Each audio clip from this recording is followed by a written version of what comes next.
Yeah. Warning. Warning. Okay, warning. Check it. Look, see when I let that. What's going on, people, man? We are back with another episode of Tide Talk. We are here. This time we are doing a review. Last video I did a review of Captain America. This time we are doing a review of Drake and Party Next Door. You see by the title, some sexy songs for you. This Drake and Party Next Door. If you want to say in Party Next Door, you can just say, I will say Drake featuring Party Next Door because the album was mainly Drake. So we're just going to talk about the album and everything. Look, before I say anything, because it just feels like now with music, it feels like now with music, with this whole Kendrick and Drake situation, whatever you say, it's an uproar in people's mind. Look, music is it up subjective? Yeah, subjective. That's the word. Subjective, where it's your opinion. It's what you think of it. Like it's your music that you like. Whatever is your ears. Whatever you hear from it, you can like it or you can love it. Other people don't have the same music taste as you. That's the beautiful thing about music. It's for anybody. You can find your little niche. You can find your little genre that you want. So before anybody say, oh my God, what are you talking about? Oh my God, he don't know what you talking about.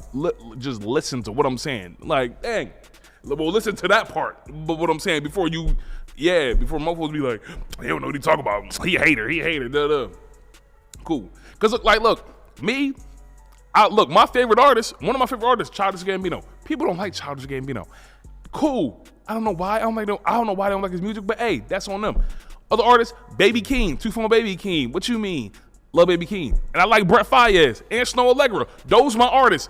People don't like some of them artists. It's cool. But hey, it is what it is. And Amalou in that top 5 too, a little bit. All right, so, oh shoot. All right, so the Drake album with Party Next Door, featuring Party Next Door, it was cool.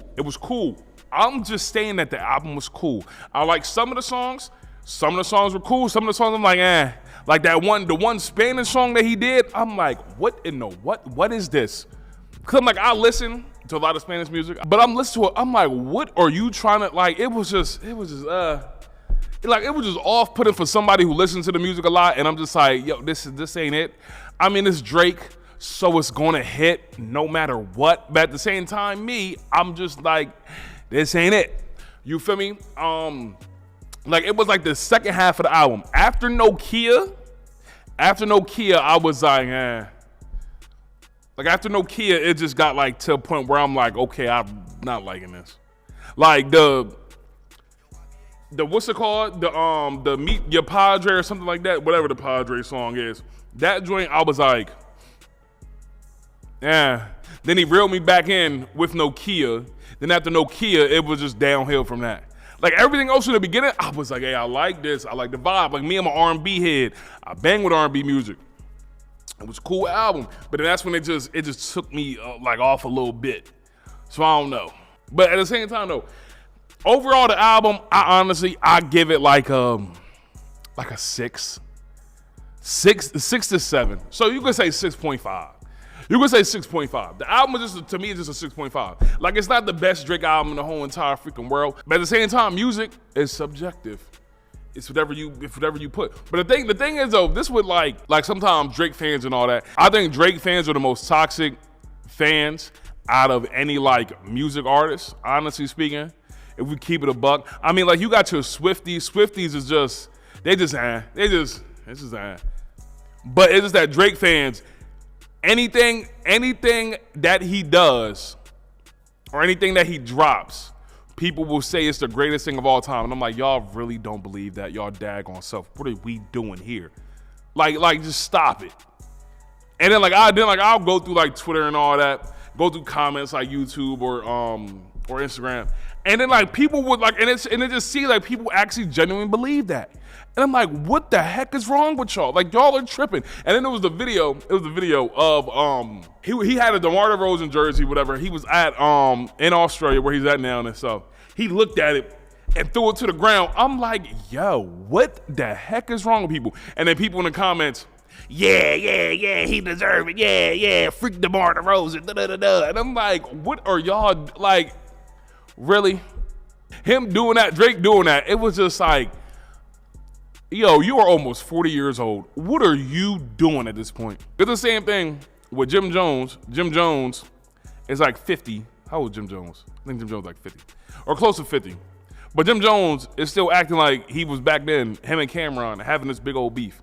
And I'm like, what are we doing? Y'all are grown men arguing about nothing.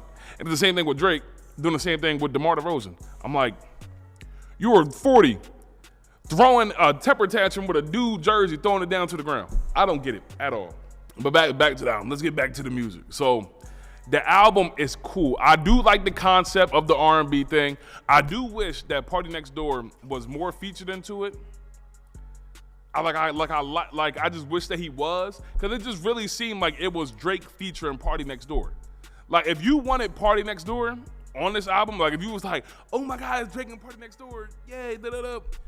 Party Next Door was not in this album like that. Like, I'm just saying, like, he just was not in there at all. It was just like, he was just like it was a feature. Like, he was in a couple songs, but it was majority a Drake album. So, like, yeah.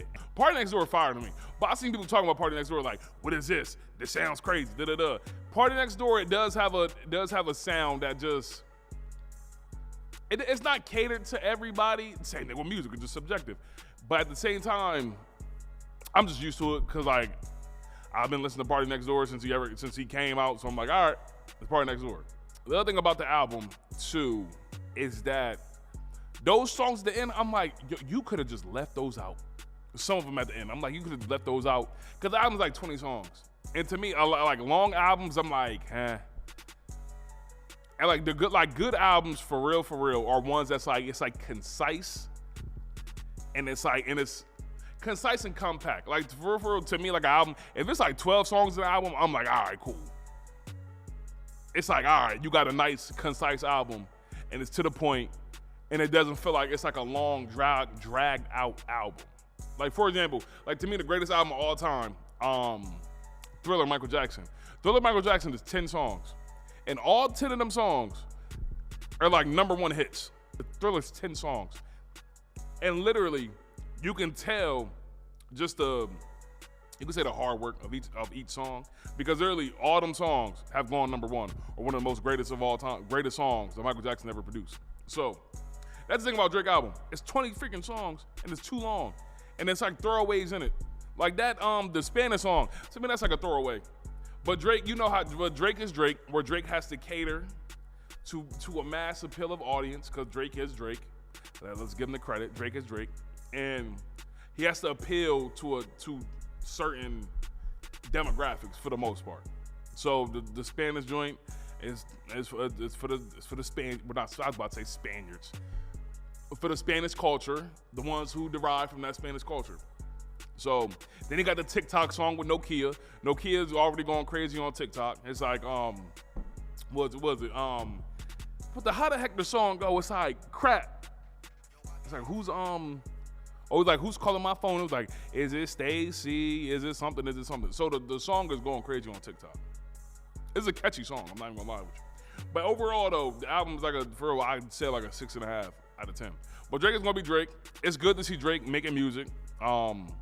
After everything that happened this whole year, it's good for the Drake fans to finally say, hey, we got one. We're finally up. And really at the same time, they really not up. They still in the scorecard, they still down.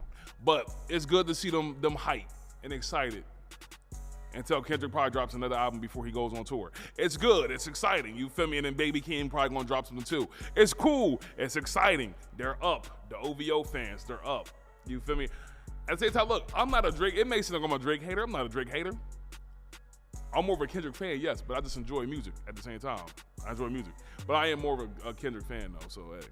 But yeah, it's fun to see the Drake fans up. They needed this. It's a good boost of morale for them. It's a good boost of morale for Drake to finally make music, get his creative thoughts, processing, him going on tour.